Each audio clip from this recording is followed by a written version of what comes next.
À Big Sur, en Californie, les touristes viennent admirer le paysage grandiose du haut des falaises. Ils contemplent l'infini et en profitent pour prendre quelques photos. Mais parfois, ils sont pris de vertige. Le 2 avril 1987, on avisa le service de police de Monterey qu'un événement tragique venait de se produire à Seal Beach. Le corps d'une jeune femme de 20 ans du nom de Dina Harbord Wild gisait au pied d'un précipice de 200 mètres. Ce n'était malheureusement pas la première fois que l'équipe de secours devait recueillir le corps d'une personne qui avait été attirée par le vide. Un des agents de police interrogea un couple d'âge mûr qui se trouvait sur les lieux. Ils s'appelaient Virginia et B.J. McGinnis et venaient de San Diego. Ils déclarèrent que leur jeune ami était tombé sans faire de bruit alors qu'il regardait dans une autre direction. L'équipe de secours recueillit le corps au pied de la falaise. Après un examen sommaire du coroner, le corps de Dina Wild fut retourné à sa ville natale de Louisville, au Kentucky, pour y être enterré. Des mois après l'enterrement, la petite communauté de Louisville ne s'était pas encore remise de cet accident tragique. Un dimanche, après la messe, la mère de Dina, Bobby Roberts, demanda des conseils à un avocat du nom de Steve Kinney. Elle voulait toucher une prestation d'assurance à la suite du décès de sa fille et avait besoin de son aide. En tant que professeur, elle avait droit à un montant d'argent pour les frais funéraires, mais la compagnie avait refusé de lui verser la somme. Je lui ai dit qu'une lettre d'un avocat permettrait peut-être d'accélérer le processus. On ne perdait rien à essayer. Il commença par contacter la compagnie d'assurance afin qu'on lui explique pourquoi on avait refusé de verser la somme. La compagnie n'avait jamais reçu le certificat de décès de Dina.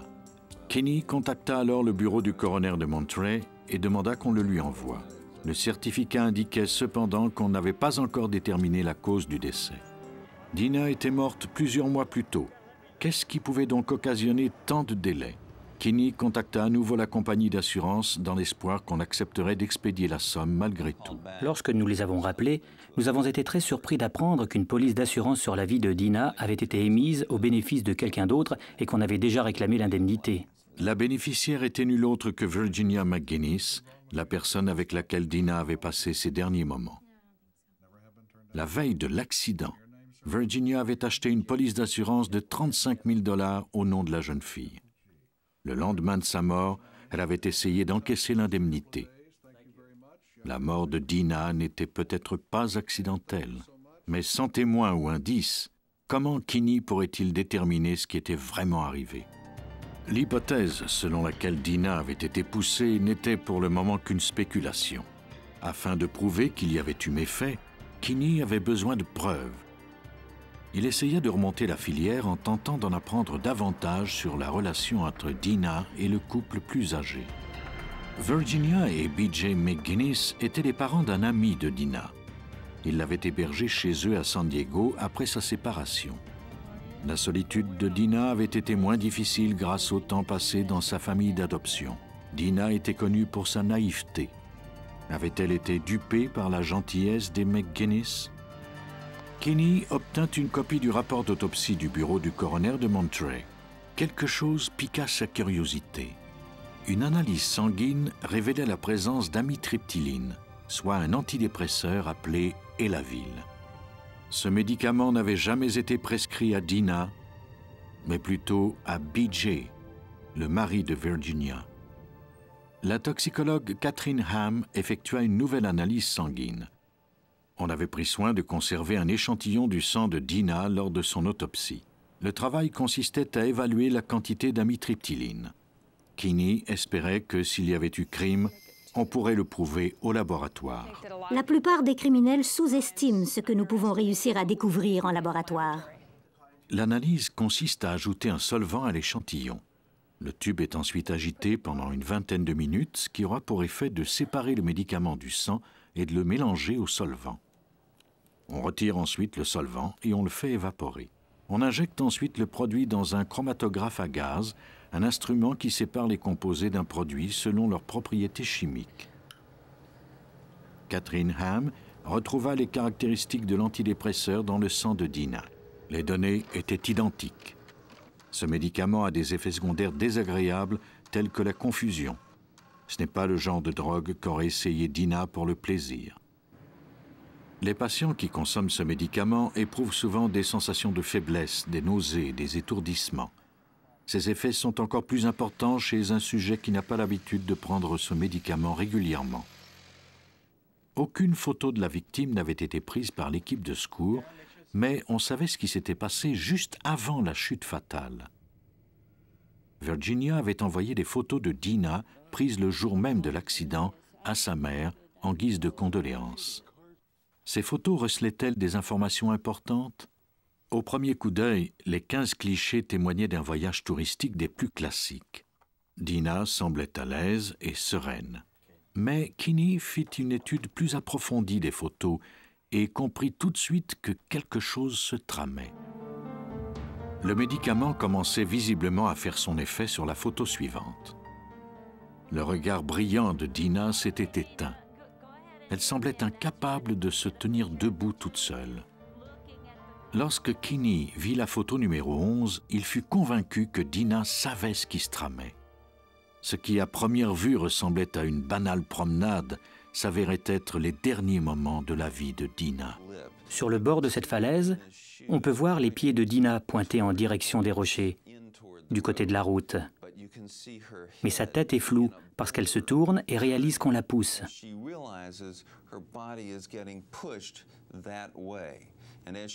Et elle regarde comme nous le ferions dans la direction où elle est poussée. Et ce mouvement rend sa tête floue. On ne peut pas discerner son visage. Mais ses pieds pointent en direction de BJ, l'homme à qui elle faisait confiance. Quelques moments plus tard, elle allait perdre la vie. Pour Kinney, les circonstances étranges de la mort de Dina ne pouvaient mener qu'à une seule conclusion. Mais ces quelques photos et son intuition suffiraient-elles à le prouver? Kinney devait maintenant aller chercher l'aide d'experts.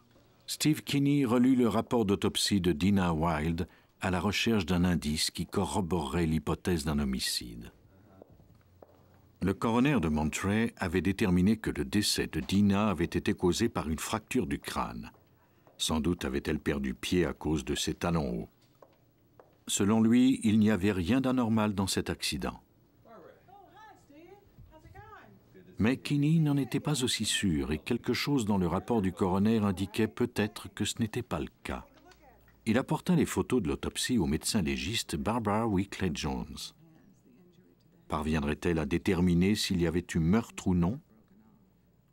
Steve Kinney était plutôt surpris quand je lui ai montré que certaines blessures permettaient de croire que ce n'était peut-être pas une mort accidentelle. Ce qui avait tué Dina était un coup qu'elle avait reçu à la tête. Mais il y avait de longues égratignures sur le côté droit de son corps. Pour Barbara Weekly Jones, ces lacérations indiquaient que la victime n'était pas tombée tête première, mais plutôt qu'elle avait glissé. Les blessures les plus éloquentes étaient celles que Dina avait aux mains. Ce n'était pas le genre de blessure produite lors d'une chute normale. Ses faux ongles avaient été arrachés, cassés, et il y avait des traces de granit dessous. Elle s'était agrippée sur le bord de la falaise avant de tomber. Peut-être même s'était-elle débattue. Ses deux mains avaient aussi d'autres blessures étranges.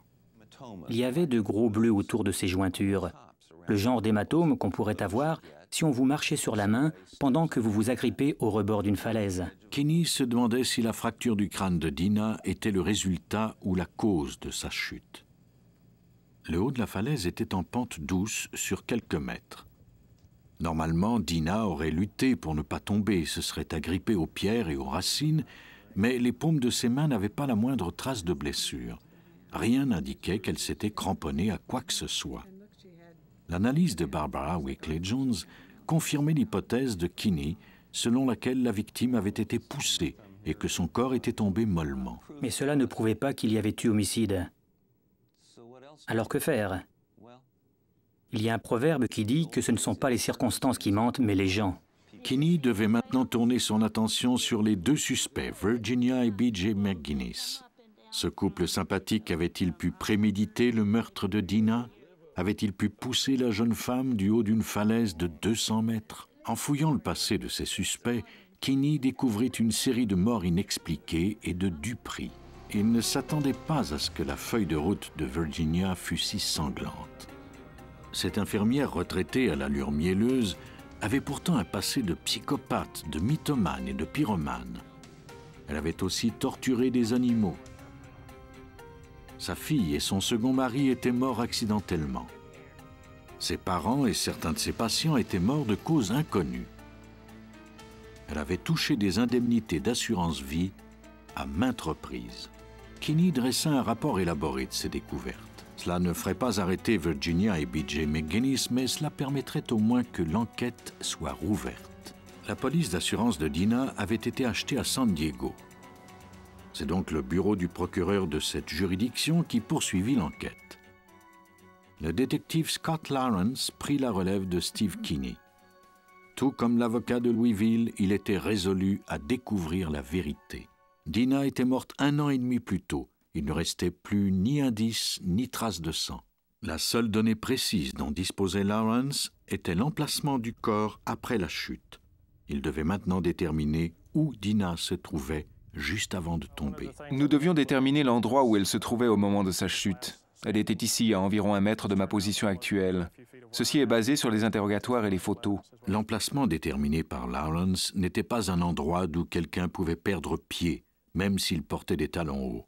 La première partie de la falaise était en pente douce. Si Dinah avait fait une chute accidentelle à cet endroit, elle serait certainement parvenue à s'agripper et elle aurait poussé des cris. Après la pente douce du début, la falaise descend à pic.